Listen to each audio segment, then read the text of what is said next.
Hello, good afternoon, everyone who is joining us, and a very big welcome to webinar 2 of the Supporting Digital Transformation series, Getting from Big Data Analytics to Data-Driven Decision Making. So this session is brought to you by the Clinton Leadership Institute at Queen's Business School in collaboration with the Digital Transformation Flexible Fund Northern Ireland. And I'm also delighted that one of our local companies is on board with us today to help us in facilitating the session. So I'd just like to welcome Connor from Glometrics, and thank you, Connor, for your time this afternoon. Thank you very much, Chris. Thanks for joining. So just perhaps as we are letting people join into the call, I could spend a little bit of time telling you about the webinar series that we're running here at the Clinton Leadership Institute in collaboration with the Digital Transformation Flexible Fund and Invest NI.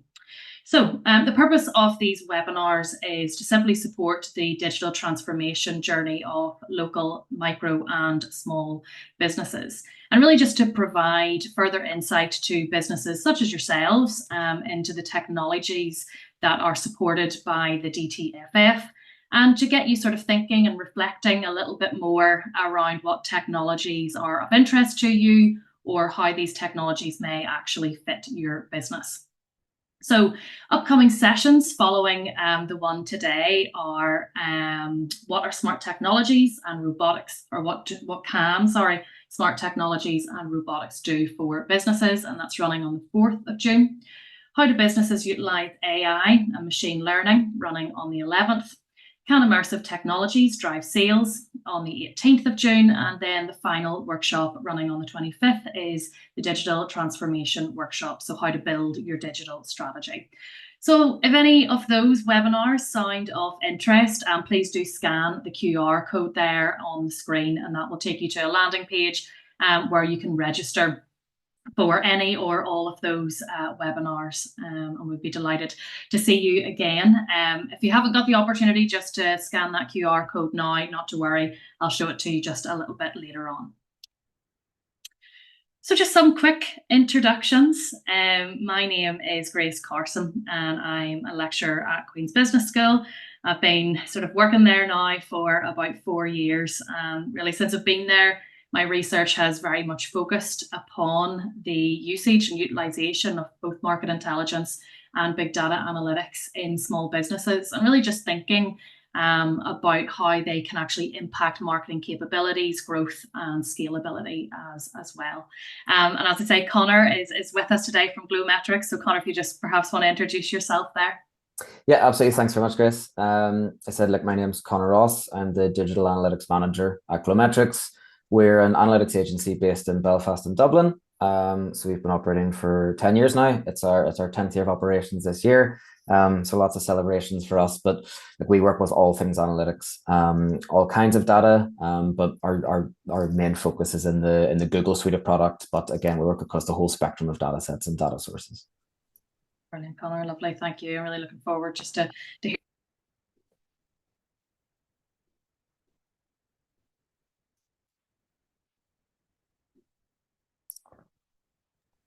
Sorry, I think I may have been muted there accidentally.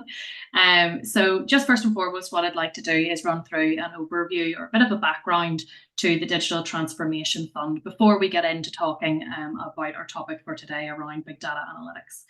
So the DTFF is a demand-led grant scheme that is seeking to address the financial barriers of adoption of new and emerging digital technologies. And really it is aimed then at stimulating digital transformation in small and micro businesses. So it really does focus upon, and it is designed to actually enable this idea of business transformation or digital transformation, rather than looking at more simplistic digitization of existing business data, models, processes, operations. It is a capital grant program that runs over 3 years, and it is a capital grant scheme worth 7.5 million. Now, it does not support or assist the development of new projects, ideation, creativity. Rather, it focuses very much more on the idea of purchasing into the emerging technologies.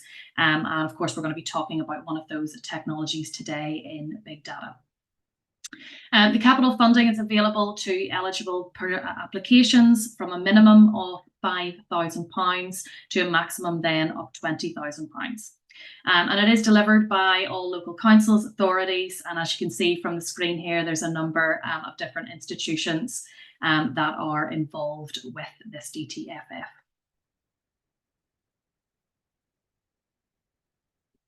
Just to touch upon eligibility then, you must be a company that is based registered in Northern Ireland, and it is open to firms that are either of micro or small size, so up to a maximum of 49 employees. You must be VAT registered and actively trading for at least 12 months in order to be eligible. And it is open to all sectors except the primary agriculture, forestry or fishery. Now, one thing that we do require is that you have a digital transformation plan or equivalent. Now, perhaps many of you here are sitting on this call today and you have thought about your digital transformation or your business transformation, perhaps as part of maybe a 3 to 5 year business plan, or perhaps you don't have any form of transformation plan at all, and both are fine. As part of this application process, we would require that you devise and actually deliver upon a digital transformation plan. The project is centred on one or more of 6 advanced digital technologies covered within the series, and of course within the pre-briefing sessions of the DTFF, where we go into some detail about those particular technologies. So your application project must be centred on one of those 6 technologies. Eligible expenditure must be capital equipment, so looking at hardware, devices, software, system development, etc. As I mentioned there previously, it isn't to be around sort of ideation or creativity. The final criteria then is, of course, compliance with state aid and subsidiary control limits. So all applicants must complete the mandatory state aid declaration at application stage. So just indicating any previous funding that you have already received. So just to run through then the grant process, we have 6 stages. So stage number 1 is our pre-application briefing. So we have a variety of different briefing sessions that run across different council locations, where you can come to hear a little bit more around the actual fund itself, the application process, and the different 6 technologies.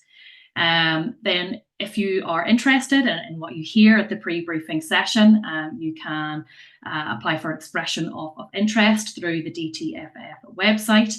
As part of that, you will be required to fill out an application form, just giving a little bit of insight into the technology of choice and how you think that that might actually impact digital transformation within your own firm. If you are successful, then within your expression of interest, you're able to move on to stage 3 and complete the formal application then for funding. So if you are successful, you will receive a link to a portal on the DTFF website where you can find this application. And as part of that, you will be required to provide considerably more information, again, around the justification for the technology of choice, what the implementation is going to look like within your company, and then, of course, again, leaning into that digital transformation element as well. Those applications will then be assessed by a variety of different council members, also the Clinton Leadership Institute as well. So that stage 4 is part of the application assessment. Those who are successful within their formal application will receive a letter of offer. Following that, then you're able to go ahead, purchase the technology, move into the implementation stage, and then claim the money back from DTFF. So I'm also pleased to announce that call 3 for the DTFF is upcoming very soon. So it launches on the 17th of June, and our pre-briefing sessions start in quick succession afterwards. So if you would like to hear a little bit more about the fund, please do feel free to scan the QR code there. And again, that will take you to a page where you can register for one of the pre-briefing sessions, perhaps in your local council area. And just for further details, of course, you can check out the DTFF website. All right, so that's sort of me finished in terms of talking about an overview of the DTFF. So what I'd like to do now is just move on and give you a little bit of an agenda for the rest of the webinar today. So I'm going to briefly touch upon the idea of digital transformation, thinking about what that really means, especially within the context of this particular fund and the application. Then I'll move on to consider the idea and the concept of big data. What is it? What are the key characteristics of big data? Any benefits or barriers to its use? And then thinking about how we actually make data-driven decisions.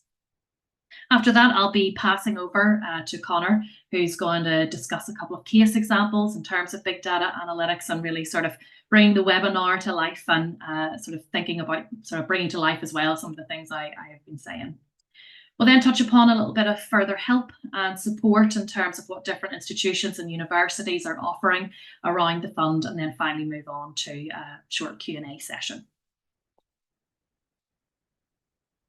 So the digital transformation process then. I'm sure many of you have an understanding for the concept of digitization, and that's really, turning basic analog data into your digital data. Then of course you have digitalization, where you're turning your individual analog practices or processes then into digital solutions. Now, digital transformation focuses on a digital strategic shift within the organization. So it does have its differences from the concepts of digitalization and digitization. Now, digital transformation will look different for every company, so it can be very difficult to actually pinpoint a definition that applies to all companies or even applies to a certain industry. But in general terms, we sort of think of digital transformation as the integration of digital technologies into a variety of areas of a business, or even indeed into the entire business as a whole. And that then results in fundamental changes as to how the business actually operates and how they deliver value to their customers. Now, beyond those sort of structural changes, it is actually a cultural change as well that requires organizations to continually challenge the status quo, to experiment often, to get comfortable with this idea of failure from a digital perspective. But I think most prominently, the important thing is that businesses actually understand that technologies, the software, the hardware, the data analytics, whatever it may be, all of those attributes are simply enablers of digital transformation. They are not the key drivers. And ultimately, the driver is the leadership. It's the culture. And as a manager or a leader, as you maybe sit and listen in today, one of the key points that we'd like for you to take away is that you understand, what digital maybe means for your company, and that it is essential to understand that, because it allows you then to think about the tangible and the intangible elements that need to change in terms of just your employee competencies, the knowledge that's in the firm, and potentially as well, just the overarching digital infrastructure of the company. So digital transformation process, really important concept here for the purpose of your application. So moving on then to thinking about big data. So what is it? It is a complex and voluminous set of information comprising then of different types of data, which tend to be considered as structured, unstructured, and or semi-structured data. So the main difference between big data and your traditional data is the type of data that is actually being handled and the tools that are actually needed to analyze it. So your traditional stuff deals with very structured, formalized data that is stored, that tends to be stored actually in relational databases. And those type of databases really help to ensure that data is very well organized, it's easy to find, it's easy to understand, it's intuitive. However, when we think about big data, it is more recognized as data sets, and the size of that is beyond the ability of any kind of typical database or software tool to capture, store, or manage that kind of information. So really rich data sets, and they are increasingly at the disposal of firms due to more digitization of content, cloud computing that we're seeing all sizes of firms engage with. Then we have the analytic element. And again, I think this is more so where Connor will be coming in today. So that big data analytics really has emerged because of all of this digitization and the range of tools that we have available. So we are now able more quickly than ever before to, I guess, reveal hidden patterns and trends and different correlations. But it is important to note that investing in big data alone can be very easily sort of copied by competing firms. So therefore, the access to the resource alone doesn't lead to competitive advantage, but rather that value is derived through having that learning capability within the firm to actually transform that big data into knowledge and capabilities, and hopefully then some form of competitive advantage. So fair to say, data analysis is an essential tool in today's world, especially as accessibility continues to increase, again, for all firm sizes. And as a result of that, really, companies can't afford to fall behind. And we're seeing research come through from the likes of Harvard Business Review and even MIT that's stating data-dominated firms are going to take up a market share and customers and profits away from those that are still relying very heavily on their human experience and their intuition to actually predict what's going to be happening in markets. But nonetheless, making sense of high volume and very unstructured data sets is complex, and we want to acknowledge that today. So there are support from varying technologies, grants such as the DTFF, supporting institutions and then firms like Glometrics that can provide assistance in your journey and kind of help to open up that competitive advantage for you. So one of the important things, I guess, for actually understanding how big data actually works is taking a look at its key characteristics. And on the screen here, we have the 6 V's. Now, previously it was the 4 V's, then the 5. I think we're up to 8 V's now, but I have sort of selected the 6 that I think are most important. So I'm just briefly going to run through these. So we have better understanding of the concept of big data and what it really looks like and the complexities behind it. So the volume is referring, of course, then to every piece of data that is obtainable, be that external or internal.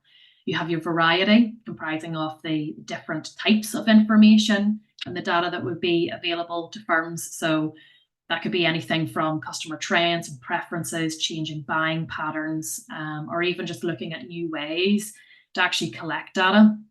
And those new technologies really would be things like blockchain or AI, which are considered to be technologies eligible for the DTFF. You have velocity then, which is the speed at which data can actually be processed, collected and processed. The value is the advantage that the data provides for your company. So linking that in or looking at how that actually reflects in terms of your objectives, or thinking about whether or not it actually enhances your performance, your sales, your growth. Your veracity then specifies the level of data reliability. So obviously it is vital to remove information that's not essential, because obviously you want to ensure that you have accuracy of data. And that's very closely linked then to this concept of the variability of data, which looks at inconsistencies either in the amount of usage. So is your big data usage internally very stop and start?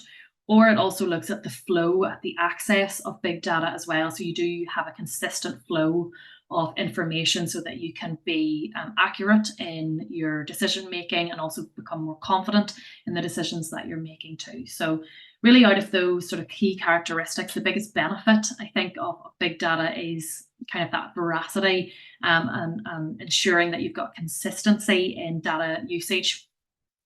Greater consistency will yield more stable reporting and again, just allow you to have that higher confidence in the decisions that you're actually making.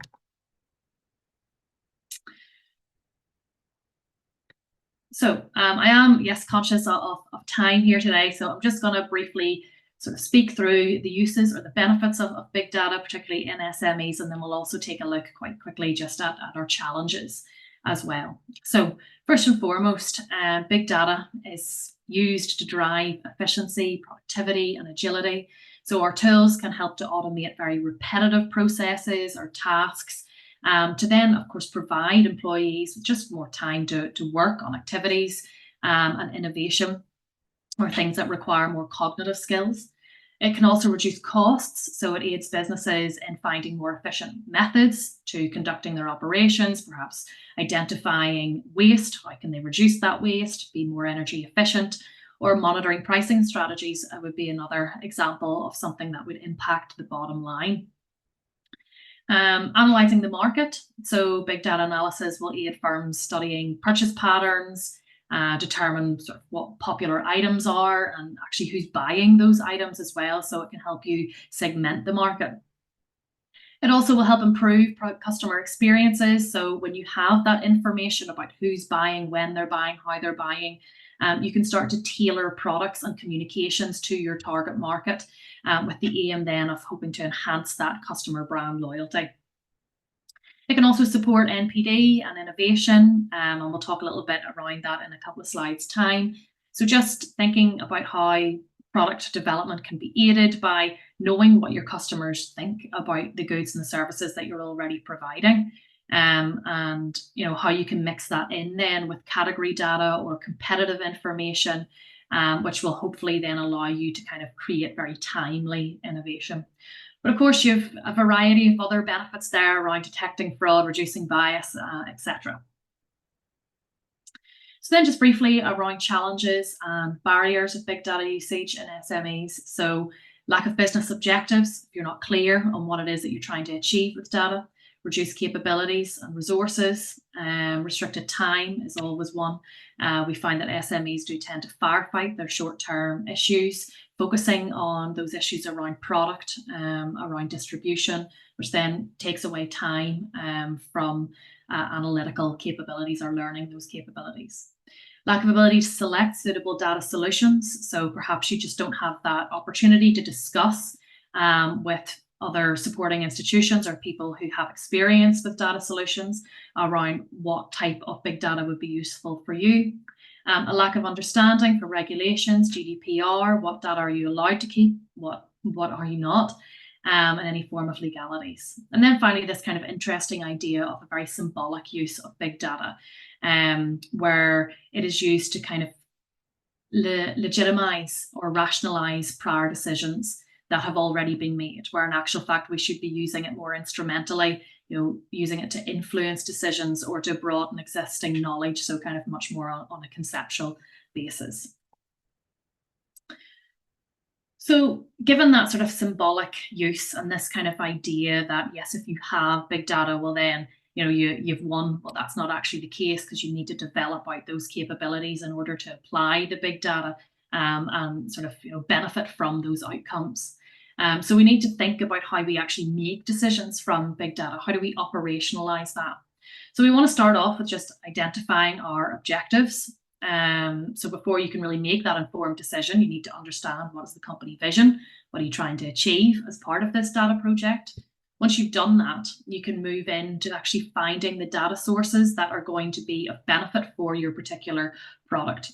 And if you're using more than one data source, try to connect a story through those data sets and those metrics, and discuss those findings with colleagues as part of sort of like a knowledge sharing process to allow then for group ideation, creativity, and just general solution finding. At that stage, then you may want to think as well about organizing the data. Visualization of data is absolutely instrumental. It makes things so much more intuitive and easy to understand. So with a lot of sort of customizable interfaces or executive dashboards, as part of maybe a platform that you've invested into, they will highlight key points, key metrics that are important for you to keep an eye on. Then we move into thinking about data analysis. So it is really important to be aware of the kind of analysis that you're engaging in and its level of usage within the company. So we have different levels of analysis. So you have something that's descriptive, so that's what happened, it's looking in the past. Then you've got diagnostic analytics, so you're starting to ask, well, why did that happen in the past? Then we move into this concept of predictive analytics, where you're thinking more around, okay, well, what's going to happen in the future? What do we think are the different scenarios that may happen? But then we want to actually move into that prescriptive analysis, where we're actually thinking about what do we want to do. So that goes beyond this concept of being descriptive, what's happened in the past. It goes beyond just general prediction, and it actually tries to move forward into building out recommendations then for sort of optimizing your future actions. Upon that, you can of course draw conclusions, thinking about how the information is meeting your business goals and discussing that through at a departmental or management level. And finally, you're just pointing out again that this is all about collaboration and trying to move towards that data-driven culture. So just a very brief example, because I am keen just to pass over to Connor. As part of my research within the business school, I have worked alongside Ulster University, the University of East Anglia, InvestNI, and also dunnhumby in the Tesco Club Card project, where we provided Tesco Club Card data to a variety of micro and small firms in Northern Ireland. So we worked with about 40 firms overall, providing them with consumer profile data. So they had different segments, product store and performance data. They also were provided with some basket analysis and category data. And having access to that level of information allowed them to ask key questions about their shoppers and who was buying their product. So who are the most important customers? What are they buying today? When are they shopping? What days, what times, how often? And where do they shop? Which stores? Is it online or is it in person? So rather than, I guess, reaching out to everyone as a mass market or reaching out to customers who maybe only seem like they're the right customer, the science and the data behind Tesco Club Card really made it possible for these small firms to find out who their customers were, what their behaviours are, and whether or not they actually truly aligned with the business's objectives and aims. So the things that we found, the outcomes of that dunnhumby project, we discovered that the information had a real impact upon new product development and also channel management capabilities. And that was because after some market research, they were able to identify gaps in the market. They were able to start to look towards new product development. They combined different data sources to help ratify that. They looked internally, externally for a variety of different information. They came together as a team. They collaborated. They moved forward into product development and testing.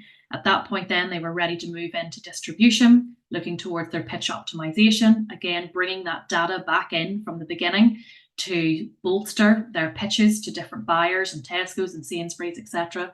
That ultimately improved that buyer communication and improved the relationship, which moving forward improved performance.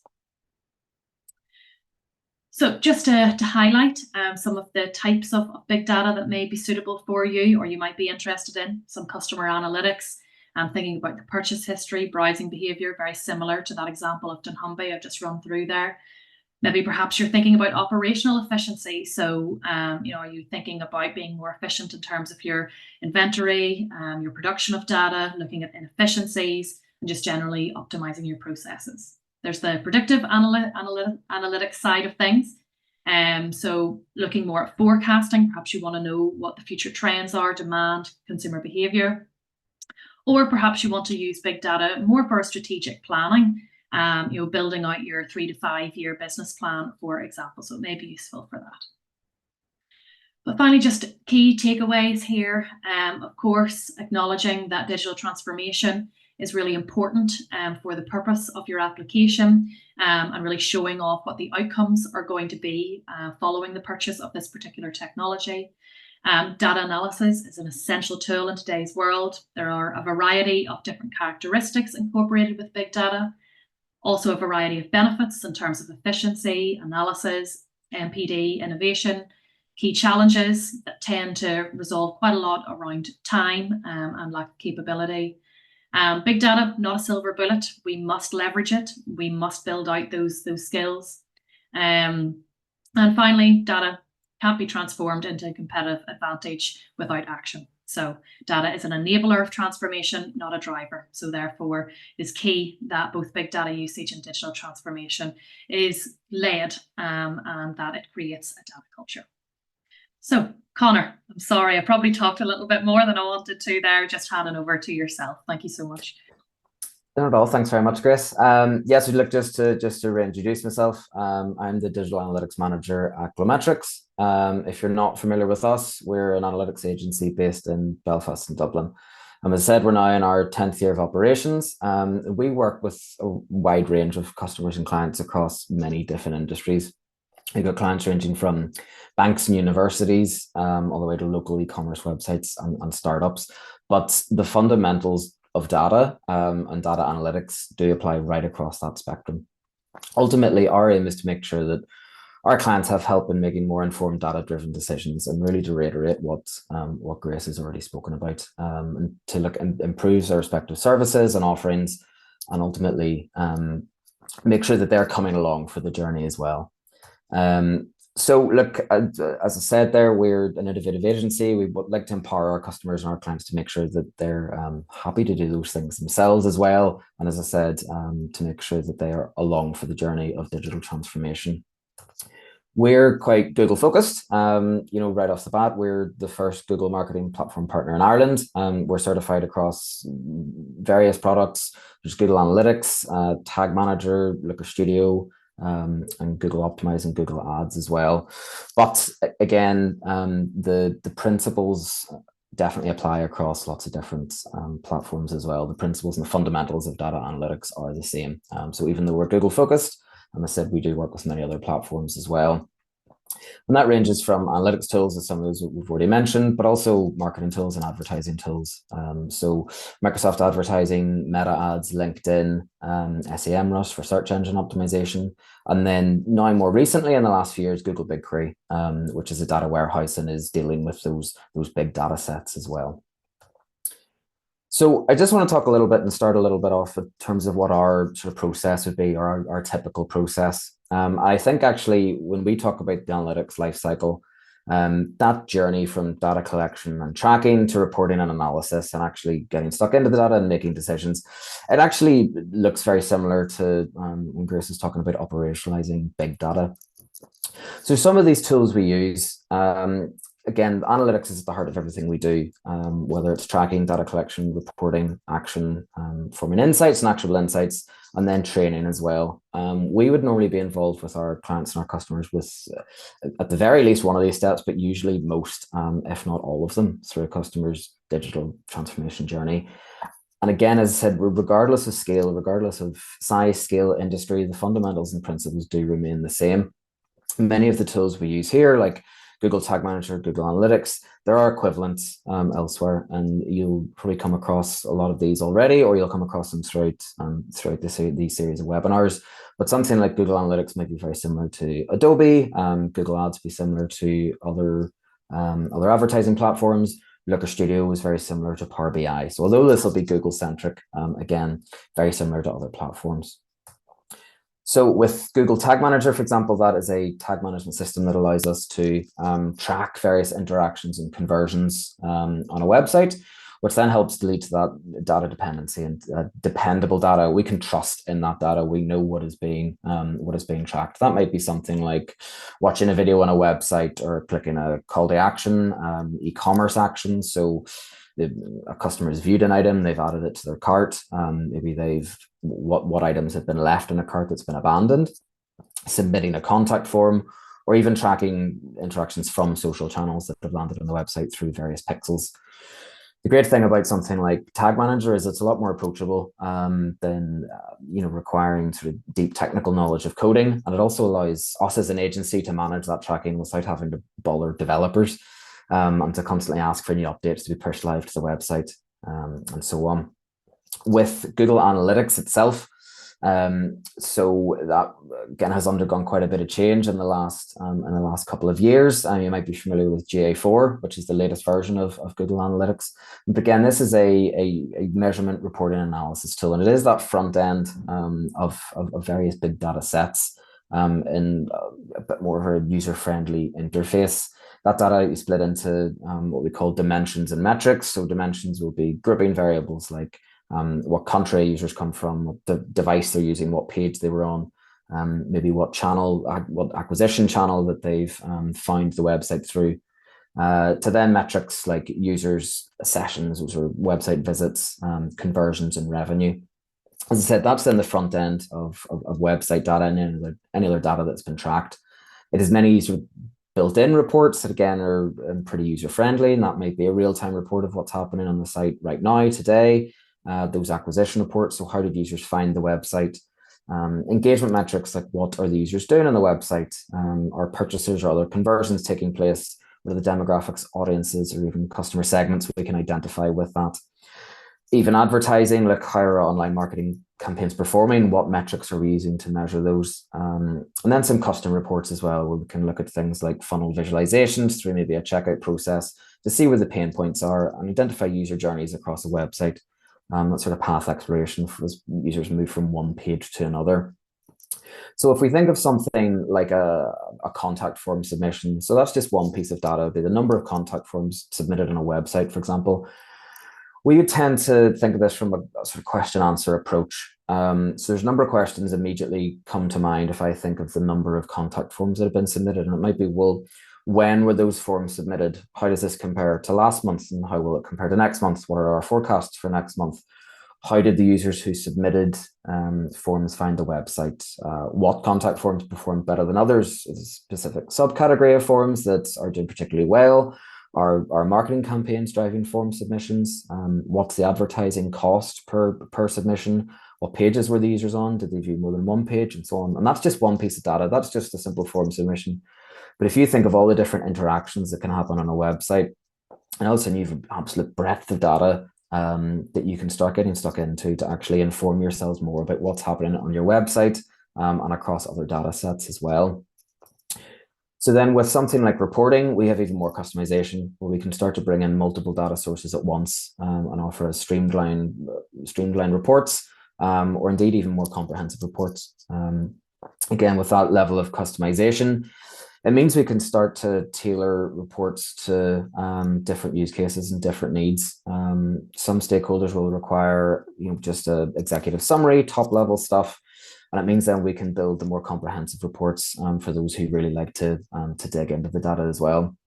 The other benefit of that, and again, you'll probably come across this throughout the series webinars, is data visualization. Look, as something I would swear by, that it allows for information to be presented much more clearly, interpreted much more efficiently. It means you can start to identify relationships and patterns much more easily. They're much more easily discovered.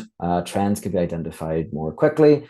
And context, and we'll come back to context, but context can be much more intuitively provided. Again, if we looked at our example of form submissions there, a dedicated dashboard could be really quickly built to look at all those different questions we asked, to get a full view over what's happening with that particular interaction or conversion. But also, crucially, that can be automated. Grace had touched on this earlier. Within that then means that other aspects of the business can be made much more efficient, and you can actually spend more time asking those questions and finding solutions rather than building and compiling reports and digging through the data.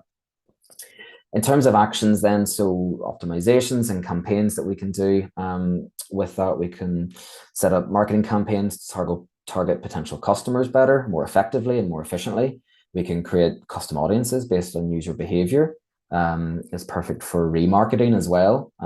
We could use something like SAS to identify different customer segments and clusters as well. And now with those emerging technologies like machine learning and AI, we can start to build predictive audiences and ultimately optimize spend, improve ROAS and return on investment. Some other actionable insights that we would look at would be that data-driven approach leading to more informed decision-making. Again, that's really at the crux of everything, but improving user experience on a website, for example. We would do that through things like A/B testing, personalized experiences on websites, maybe again, depending on what audience or customer segment you fit into, and ultimately trying to optimize conversion rates.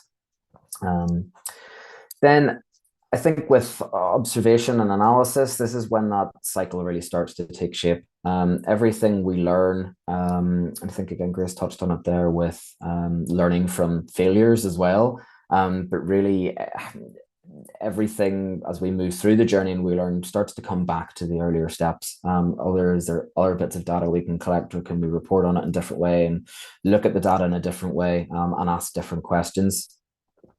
So with that, I think then that you'll start to see that although it's not only a long process to form a digital culture, but it is an iterative one. It's never quite finished. I've got a couple of quotes down here, but look, every day is a school day with the emerging innovations. There's always a new thing coming, and it is trying to get that proactivity and a bit of a head start on that as well. But I think really crucially, it doesn't mean you won't start to see benefits quite quickly once you've got trust in the data that you're collecting.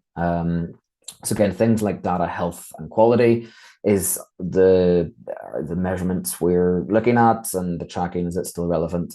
Have things on the site changed? Has the business changed? Have the business objectives changed? Is our data correct? Is it telling us what we think it is? And sometimes that can be a bit of a gray area in terms of what you maybe think data is telling you and what it actually is. But areas of optimization, innovation, what are the new tools we can use? What opportunities are there? I said with that Q&A approach, then we want to understand X to achieve Y. What's the best way of doing that? And that might change. And with that, again, we're constantly learning and going back and revising. I think this quote, again, it's quite famous, but I think it's quite pertinent, is that data is useless without context. And all of these steps are to help contextualize the data. Everything we do is focused on contextualizing the data we have and the data we want to have. It's an iterative journey. We should be learning even when, as Grace said, the data doesn't tell us what we think it will. And maybe decisions have been made that maybe seem to be a failure, or a test hasn't worked, or a campaign maybe hasn't worked as well as you might expect. I think that's ultimately not dissimilar to how you had said that you learn more defeat than in victory. And I think that's very true here. So while that's an overview of the sort of that analytics life cycle, or the process as we would say it, I want to touch on a couple of different news studies and case studies. Now, with each of these, although we're looking at big data sets, I've tried to focus on a small or a specific question that's been asked. So the first example is a client of ours who is based in Ireland, and they are at the minute operating in the across Ireland, the UK, and the USA. So what they first wanted to do was ensure that their data was trustworthy. They wanted to make sure that that could be accessible across multiple teams and stakeholders as well. So what we did with that was we underwent a comprehensive review of their tracking practices and their configurations. So again, that brings us back to Google Tag Manager and Google Analytics. We then introduced some more advanced reporting tools and a suite of dashboards that were able to deliver reports specific to each team. So again, they weren't being bogged down with data that was maybe less relevant. We were able to schedule email deliveries of reports to different teams. And again, this is then a completely automated process, which means that they can spend less time, as I said before, digging around the data to actually get the stuff that's most important to them. So what results we find with that and that new reviewed tracking and data collection and then ultimately reporting was that we were able to significantly enhance their efficiency across the team, across various teams. In terms of actual spend, they were able to decrease their cost per acquisition by 23%. So each sale that they were getting through their marketing campaigns was costing about a quarter less. We were able to increase their return on ad spend by over a quarter, so by 28%, exceed their conversion rate targets while also increasing overall revenue. And then for the next step with this particular client, they were able to begin the process of identifying additional markets for expansion. So they found that transition systems to Google Analytics enabled them to harness the full potential of their data. Those custom dashboards sent each week them to access the key metrics far more effortlessly and review the previous week's performance. So really just presenting that data that they already had in a slightly different way was able to streamline that process for them, and they could focus more on the decision making. So one of those decisions was looking at expanding operations into additional countries and markets throughout Europe. So again, with the data that we were already tracking, we were able to support the development and launch of new localized websites for some of those markets. We were able to compare data across markets with a centralized approach to tracking and analysis. So the same data structure was used across those various markets, across different teams. And also we were able to undergo analysis of demographic data, cart abandonment rates, for example. We were able to look at which countries users were coming from, where they were adding items to their cart online on the e-commerce site, and then dropping off because they realized that the company didn't actually ship to that location. So that was able to then support and validate their other market research into expanding into new markets. And ultimately it helped them monitor performance on a global scale, and start to really scale up that particular business. On a more smaller scale business, we had an online only e-commerce business, again based in Ireland, although they do also ship to UK and some countries in Europe. They were looking at improving the user experience on the website, and again optimizing conversion rates. And I'm sure the business objectives will be similar across many websites and online businesses. We were able to implement additional data tracking, again through the purchase journey, so we could understand user behavior through the checkout funnel. What happens when a user adds a particular item to their cart, and again, what areas of that funnel were the pain points, and had high potential to improve things. So we were able to establish a testing framework that allowed us to run live A/B tests with real customers. Change things, even something simple like changing the copy on a CTA, so call to action button, or changing the color of that button, and optimizing the checkout funnel itself, then led to really, really big results in terms of revenue and additional click-through rates. So by simplifying the checkout process, we're able to reduce drop-off by nearly 20%. We were able to nearly double the click-through rate of primary CTAs like add to cart and buy now, just by changing the color and running a few different tests to identify maybe the optimal color, or certainly better than what was already there. And again, that's an iterative process. And ultimately those changes led to an increase in sales by 10%. From those, we were then able to use the data we collected from the tests to set up custom audience targeting for marketing campaigns, and then set that framework in place. And again, that iterative process to continue testing and continue looking at ways that they can optimize their conversion rate.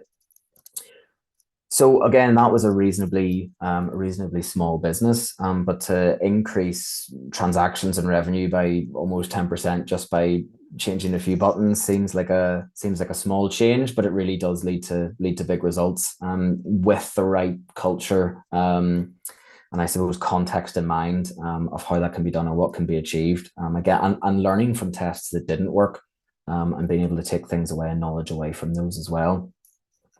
Another example where we were working with a not-for-profit organization, and they wanted to better understand how different marketing campaigns on different channels were performing. So they were running sort of similar campaigns across Meta Ads, Instagram, MailChimp, other email platforms, and that data was then coming into Salesforce for their donations and recurring donations. What we were able to do with tools like Looker Studio for reporting and BigQuery was combine and blend those data sources so that they could then do more extensive analysis and uncover previously unavailable metrics. So with that, we were able to see, okay, well, of users who've come from this particular marketing campaign, this is how many donations they were signing up for, they were making. That can then be directly compared with their marketing capabilities on Meta, Google Ads even as well. And those are metrics that they didn't necessarily have for those channels, things like cost per donation, cost per direct debit, cost per sign up. So on top of being able to uncover those new metrics, with the way that was done, it was data that they already had. So that was actually future-proofed as well, but was able to work retrospectively with their historical data. And so we're able to look that up for the previous 6 months or even up to a year as well, to analyze that historically and how that's changed over time. And ultimately all that as well, using something like Looker Studio, meant that reporting across all their marketing platforms is streamlined and automated as well, which, as I said, that means they can spend more time on the analysis. So the last example is a little bit different. It's not necessarily using website data, but actually data from Strava. So if anyone's ever used Strava before, it's sort of like an activity tracking tool for fitness and well-being. And it's a health and wellness company based in Northern Ireland who wanted to introduce a new wellness program for a client of theirs, but ultimately look at developing an app and a whole new business around this wellness challenge. But they had the data and they had a way of getting the data from Strava, but they wanted to maintain high engagement. So we were able to compile the participant data from Strava and put that into an easy to use front end experience. That then reduced the developer workload as we were automating the data reporting process. So they could focus on actually developing the app and the new front end. So this worked as a bit of proof of concept for that. We were able to then train their staff in making fixes, changes, optimizations without relying on external parties or even the app developers to help them with that. They were able to do that themselves because of the intuitiveness of the platforms as well. But again, that training element in the analytics lifecycle that I'd spoken about. And again, with the data that was already there, we were able to create new engaging metrics for the challenge as well. So this is just a snapshot of some of the data that was being collected from Strava across all these different participants in this activity challenge. With that, we were able to then set up this front end of the challenge. So leaderboards that then the challengers and participants were able to compete against each other and join teams and look at different subsets based on different activities they're doing. So walkers could compare themselves against walkers and cyclists could then compare themselves against cyclists. And ultimately that sort of challenge aspect on friendly competition led to increased engagement across the challenge as a whole. So across the 3 challenges, they had almost 1,000 participants. On the leaderboards and that front end we created in Looker Studio. It was Google Data Studio at the time. Over 40,000 visits to that.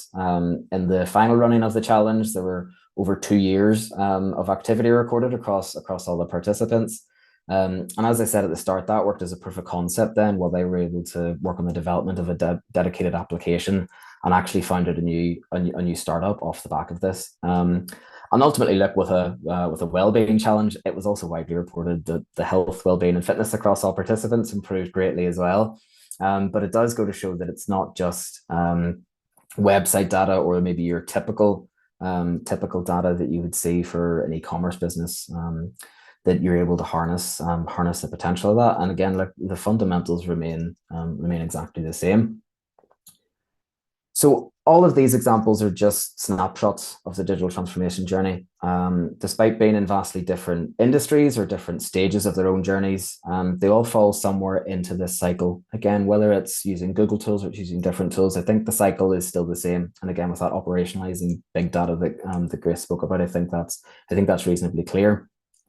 Emerging technologies like AI and machine learning mean that nobody can say they finished this journey. You might be further along than others, but you will find yourselves coming back to the start. And maybe it's the second phase of your journey, or the second iteration of it again. Look, I don't like to use the word too liberally, but hopefully along the way we've been able to spark some inspiration, or at least some interest or some ideas and questions that you might ask about your own data. And those smaller questions can then lead you to investigating the big data set. But we always like to see any of those as starting with those small questions. Maybe what is happening on that page of my site, or what is happening with this subset of customers? What can I do with this particular piece of data? So irrespective of industry, data source, or how far along you're on your own journey, you find yourselves that there might be some interest or ideas that are sparked for that.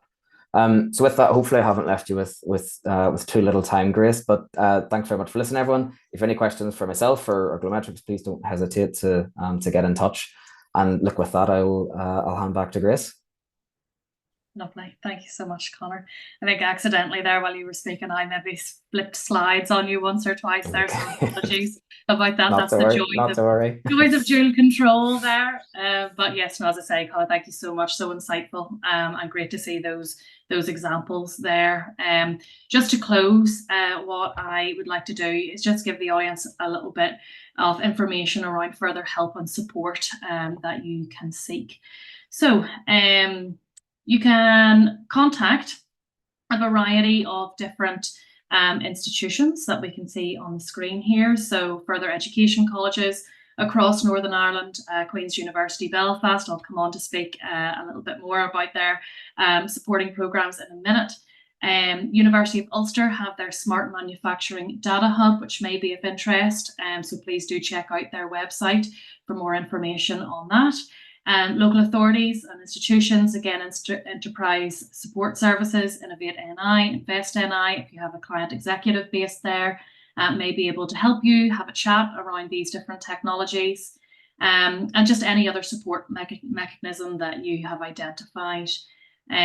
But we do recommend, of course, just check out the DTFF website in the first instance. Now, just coming on to some of the support that we offer at the Business School and also as part of the Clinton Leadership Institute. So first and foremost, we have our business clinic, where businesses of all sizes can engage with a student undertaking a consultancy project or an internship. And together you establish a strategic problem that you will work on and try to come to a solution. The Dado Duo mentoring is somewhat of a similar system, but it's a little bit more focused. So it is a two-way mentoring relationship between a business analytics student and then yourselves, again, identifying that strategic problem and then coming to a solution together while, of course, working with data platforms. The Meeting of Minds program, so businesses are welcome to come into the school to discuss with fellow businesses and leaders, academic experts, to discuss and debate sort of hot topics of the time and sort of to collaborate on different skills and capabilities and to think sort of about future trends and sort of careers of the future as well. Then the Clinton Leadership Institute offer a variety of different custom courses and also executive programs as well.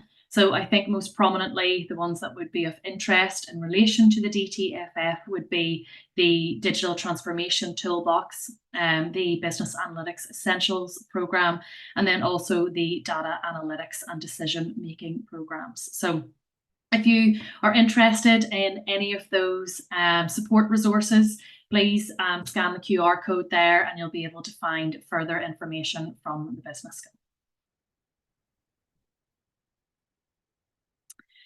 So finally, again, just a reminder, perhaps if you hadn't joined the call sort of early on, we have a variety of different webinars that will be running over the month of May and June.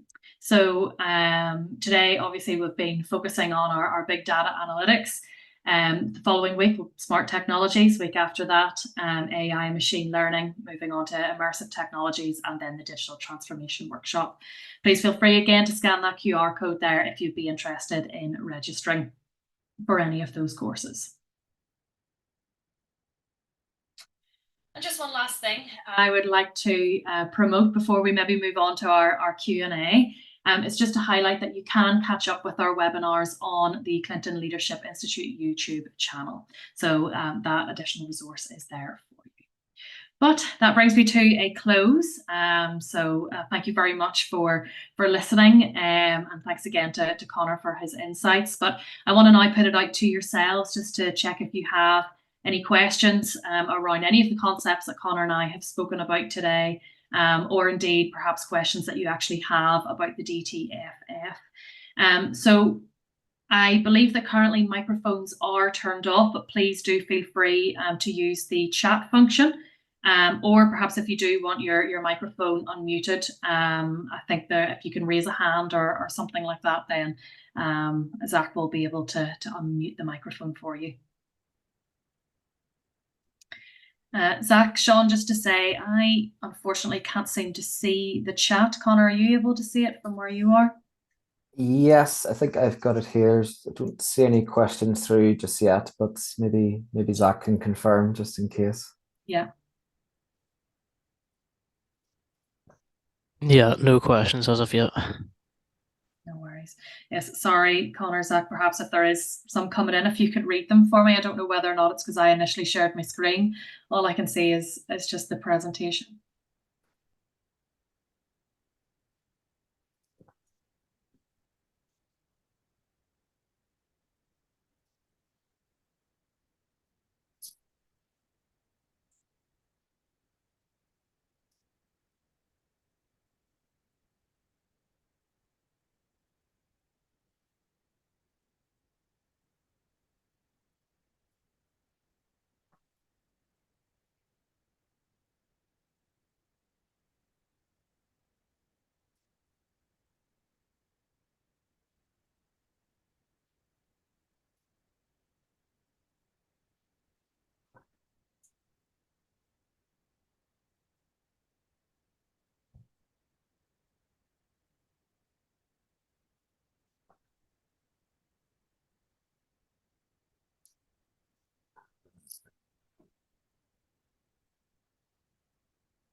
Sign of any questions coming in there, Zach, Connor? No, none yet. No worries. Well, I will perhaps hang on for another minute or two, just in case. I know sometimes it takes a while to type these things out. So I'll hang around for another minute, but if anybody just wants to shout out as well, perhaps you can just comment there in the box and we can unmute the microphones.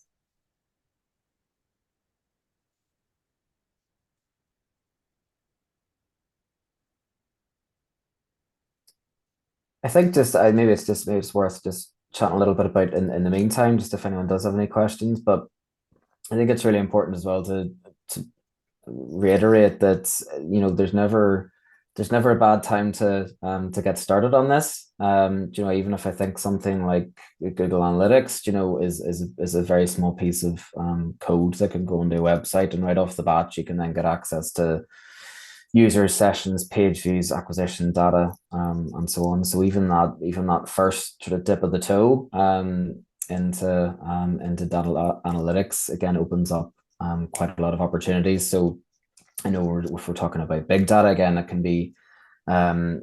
could potentially be overwhelming at the start. Some of those data sets, there's so much that can be done with them. And again, as Chris mentioned there with unstructured data as well, there's a lot there, but that's not to say that it's not, there aren't approachable tools there as well, or at least just to get the foot in the door and to get started, which I think I think is really important as well. Yeah, absolutely, Connor. Great point. And I think it's probably worth noting as well that in relation to the digital transformation flexible fund, there is no expectation that you are already within that digital transformation process.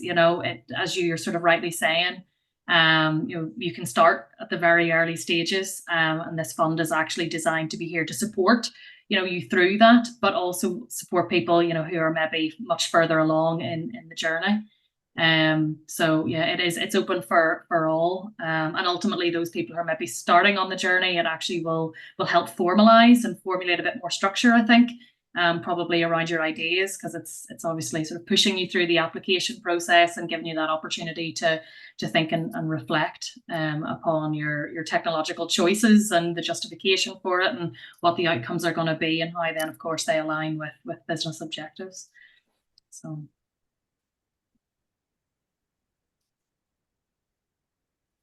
Zach, I'll double check back in with you there. Is there? Yeah, nothing yet. Well, perhaps, guys, Connor, if you're happy, I'm sort of happy to leave things. Or any closing comments or? No, look, I think I think everything there was hopefully really interesting for everyone. I know certainly I found it really interesting again, seeing it from a slightly different angle of maybe again that probably more Google centric platforms that we've used historically. But as I said, I think those the fundamentals and the principles remain exactly the same. And that life cycle or those steps on the digital transformation journey, I think are relevant to everyone, as I said, regardless of company size, organization, scale, industry, or again, as we said, they're wherever if you feel you are on that journey. So just look, thanks very much for having me and for having us. Really pleased to be a part of it, and looking forward to seeing what the future holds as well.